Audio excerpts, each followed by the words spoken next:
Hello everyone, welcome to Vision Academy YouTube classes. So today வந்து நம்ம banking awarenessல one of the term தான் பார்க்க போறோம். என்ன அப்படினு பாத்தீங்கன்னா non performing assets NPA பத்தி பார்க்க போறோம். So NPA அப்படினா வந்து நீங்க இப்போ வந்து banks வந்து loans provide பண்றாங்க. அது வந்து 90 daysக்கு அப்புறம் வந்து வரல அப்படினா அதுக்கான இன்ட்ரெஸ்டா இருந்தாலும் சரி, so அமௌண்டா இருந்தாலும் சரி, பிரின்சிபலா இருந்தாலும் சரி, இன்ட்ரெஸ்டா இருந்தாலும் சரி 90 daysக்கு அப்புறம் அது வரல அப்படினா that is considered as NPA. Okay?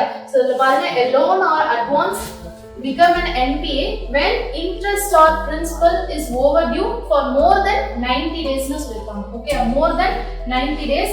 So NPA ல என்னென்ன டைப்ஸ் இருக்கு அப்படிங்கறத பார்க்கலாம். So substandard asset அப்படினா வந்து NPA for less than or equal to, அதாவது 1 year இல்ல 1 yearக்கு less than இருந்துச்சு அப்படினா வந்து அது substandard asset அப்படினு சொல்றாங்க.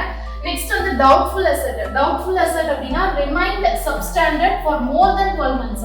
So 12 மாசத்துக்கு அப்புறமும் வந்து அது ரீபே பண்ணாம substandardலயே இருந்துச்சு அப்படினா வந்து அது வந்து என்ன அப்படினு பாத்தீங்கன்னா doubtful asset. Next என்ன அப்படினு பாத்தீங்கன்னா loss asset.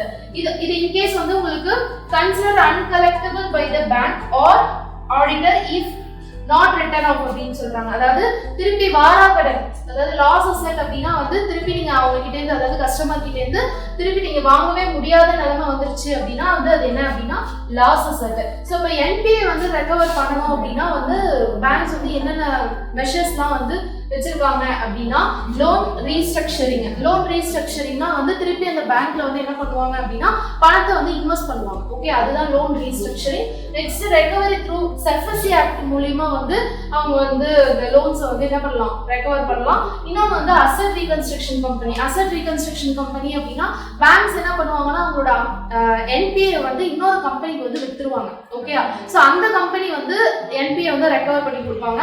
அதுதான் வந்து அசெட் ரீகன்ஸ்ட்ரக்ஷன் கம்பெனி. இது மூலமாவும் ரெக்கவர் பண்ணலாம். இன்னொன்று என்ன அப்படின்னு பார்த்தீங்கன்னா insolvency and bankruptcy code IBC.